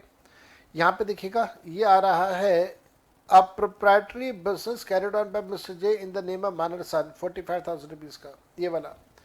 तो ये जो 45,000 रुपीज़ का लॉस है इसका क्या करना है? एग्जामिनर आपसे ये बात पूछ रहा है, तो ध्यान रखना जो भी मिस्टर जे ये मानर सन का जो बिजनेस का इनकम अगर होता तो वो मिस्टर जे की इनकम में ऐड कर देते। अब यहाँ पे इनकम नहीं है, लॉस है, तो आप इस लॉस को सेट अप कर दोगे मिस्टर जे की जो इनकम है उसमें से। तो आप मिस्टर जे की इनकम निकालो और बेटे ने जो बिजनेस में लॉस कमाया उस लॉस को आप सेटअप कर देना। तो ऑप्शंस आपके पास है। It will be assessed in the hands of minor son, गलत। It will be adjusted from the income of mother और father whosoever has higher income, will be set off from the income of Mr. J. This is the loss of Mr. J and he can set it off from the income calculated. बिल्कुल ठीक है, तो answer is D. Answer is D, mister J उसको setup कर सकता है। Then वो कह रहा है what is the income from non speculative, what is the income from non speculative income. जो नॉन स्पेकुलेटिव है वहां से इसकी इनकम कितनी है वो आपने कैलकुलेट करना है। तो आप कैलकुलेट करके देखिए, आपको पूरी इनकम की कैलकुलेशन करनी होगी यहाँ पे। तो बिजनेस की इनकम में कितना आ रहेगा? बिजनेस की इनकम में कितना आ रहेगा? 280 माइनस 1 लाख। तो 280 की इनकम आपको प्रॉफिट दिया हुआ है, उसमें से 1 लाख रुपये आप हटा देंगे तो आपके पास बिजनेस इनकम आएगा 180। उसमें से आपने 45,000 का लॉस सेटअप किया, तो 180 में से 45,000 का लॉस आप सेटअप करेंगे तो आपके पास आता है 135। उसके बाद और क्या क्या है? मिस्टर जे का अपना दिया हुआ है लॉस 42 का, तो 42 का लॉस और मैं यहाँ पे लेस कर दूंगा। उसके बाद स्पेकुलेटिव का प्रॉफिट दिया हुआ है 30, तो स्पेकुलेटिव प्रॉफिट है 30, ठीक है जी। और उसका ब्रॉड फॉरवर्ड लॉस भी दिया हुआ है 39 का, तो मैं ब्रॉड फॉरवर्ड लॉस भी और 39,000 का यहाँ पे लेस कर दूंगा। तो 135 minus 42 minus 39 will give me 54,000 rupees. तो this will give me now 54,000 rupees. तो यहाँ पे टोटल मेरे पास आ गया 54,000। आंसर होगा बी, 54,000। ठीक है, तो लॉसेस को लेस कर दीजिए, ब्रॉड फॉरवर्ड लॉसेस को लेस कर दीजिए, आपके पास आंसर आ जाएगा। फॉर एग्जाम्पल एग्जामिनर कहता है the income of 55,000 rupees which is earn by Mrs J. Mrs J ने जो 55,000 रुपीज़ की इनकम अर्न करी है उसके क्या करना है? कुछ नहीं करना, मिसेस जे के लिए ही टैक्सेबल होगा, मिस्टर जे के लिए आपने टैक्सेबल नहीं करना। It will be assessed in the hands of Mrs J, answer is yes. And उसके बाद ये मैंने आपको उसका सोल्यूशन दिया हुआ है फिर सारा का सारा। ठीक हो गया? तो चलिए आज हम लोग इसको यहाँ तक ही करते हैं, बाकी के जो केस स्टडीज़ हैं वो हम लोग फिर आगे कर लेंगे। कल की क्लास में देखते हैं कि हम लोगों ने क्या करना है। अगर हो सका तो मैं आप लोगों को RTPs और MTPs जो है वो मैं आपके साथ डिस्कस कर दूंगा। और आप लोगों से रिक्वेस्ट है कि पढ़ाई करते रहिए डेली बेसिस पर। अगर आप करते रहेंगे, दीपिका ने कहा मज़ा आया, ठीक है जी। तो अगर आप डेली बेसिस पे इस तरीके से पढ़ाई करते रहेंगे और केस स्टडीज़ करते रहेंगे, अगर आप डेली भी एक एक केस स्टडी करते जाएंगे तो काफ़ी कुछ बात बन जाती है। आज 17 अक्टूबर है, तो हमारे पास अक्टूबर के कितने दिन बच गए? 17 माइनस मतलब 31 माइनस 17 कर दूं तो अक्टूबर के अभी भी 2 हफ्ते बचे हैं, 14 दिन बचे हैं। और उसके अलावा जो है बाकी के आपके पास और भी सब्जेक्ट्स करने हैं। यहाँ पे मुस्कान कह रही है प्लीज़ रिप्लाई माय डाउट। कहाँ है मैडम आपका डाउट? मेरे को तो आपका कोई डाउट दिख नहीं रहा। आयुष ने कहा आप अपने ही करवा दो। कहाँ है मैडम आपका डाउट? कहाँ है मुस्कान? आपने लिख दिया प्लीज़ रिप्लाई माय डाउट। कहाँ है आपका डाउट? सुरभि कहते हैं सर जी RTP का TDS का एक क्वेश्चन है वो समझ नहीं आया, एक बार उसे बता देना। हाँ, अगर जब मैं RTP डिस्कस करूँगा तब बता दूंगा। दीपिका कहते हैं यह सर कंटिन्यू रखने पर ही याद रहता है। ठीक कह रहे हो आप। प्राची कहते हैं thank you sir, bye bye. Okay जी, बाय बाय। हाँ जी मुस्कान जी, कहाँ है आपका डाउट ज़रा बताइए। कहाँ भेजा आपने डाउट अपना? मेरे से कहाँ मिस हुआ आपका डाउट? किसी को मुस्कान का डाउट दिखाई दे रहा है तो प्लीज़ कॉपी करके एक बार दोबारा भेज दीजिए, मेरे को तो दिखाई दे नहीं रहा। वानी ने कहा बाय बाय बाय जी, थोड़ा ही ऊपर है, दोबारा टाइप कर दो ना, कॉपी करके दोबारा भेज दो यहाँ पे, दोबारा भेज दो यहाँ पे कॉपी करके एक बार। मेरे को तो कहीं दिखाई दिया दे नहीं रहा। या व्हाट्सएप पे पूछ लीजिएगा, व्हाट्सएप पे पूछ लेना अगर यहाँ पे ना भी हो पाए। मेरे को नहीं दिख रहा जी आपका कहीं पे भी डाउट। यहाँ पे प्राची ने कहा किसी और के वीडियो पे तो नहीं पहुँच गई। दीपिका ने कहा सर ये क्लासेस आप अनअकैडमी पर नहीं ले सकते, यहाँ लैग आता है। कोई लैग नहीं आता जी, सब ठीक ठाक रहता है। नहीं H ऊपर भी। चलो let us stop the class here. आज हम लोग यहाँ तक करते हैं। और आप लोगों ने अगर किसी तरीके का, मुस्कान अब इन्होंने मैसेज भेजा है सर अगर लॉस हो तो उस केस में पेरेंट्स की इनकम जिसकी हायर हो वो कंसिडर नहीं करते? बिल्कुल करते हैं, मैंने तो कभी कहा ही नहीं करते, लेकिन आप क्वेश्चन को ध्यान से पढ़िए। और मुस्कान आपने ये डाउट पहले कब भेजा? पहले कब भेजा? पहले तो भेजे नहीं आपने ये डाउट। अब अगर आप ध्यान से देखें तो यहाँ पे लिखा हुआ है कि ये जो बिजनेस है ये बिजनेस माइनर नहीं कर रहा, वो जो फादर है वो खुद ये बिजनेस कर रहा है और नाम किसका लगा रहा है? माइनर बच्चे के नाम पे कर रहा है। तो ये माइनर बच्चे का बिजनेस नहीं है। अगर ये माइनर बच्चे का बिजनेस होता तो हायर मदर और फादर वाला हायर वाला हम लोग करते हैं। अब क्योंकि यहाँ पे माइनर बच्चे का बिजनेस नहीं है, यहाँ पे फादर का ही बिजनेस है, इस वजह से फादर की ही इनकम में से हम उसे सेटअप करेंगे। ठीक है जी, तो आज यहाँ तक। Bye bye and enjoy yourself. I will meet you tomorrow same channel के ऊपर। मैं आपको कल दोबारा मिलूंगा, सेम टाइम पे मिलूंगा। तब तक के लिए enjoy yourself, bye bye everybody and love you all. कोई भी डाउट्स हो मेरे से व्हाट्सएप के ऊपर आप पूछते रहिए, आपका फ़ायदा होगा और बहुत बहुत फ़ायदा होने वाला है आपका। Enjoy yourself, bye.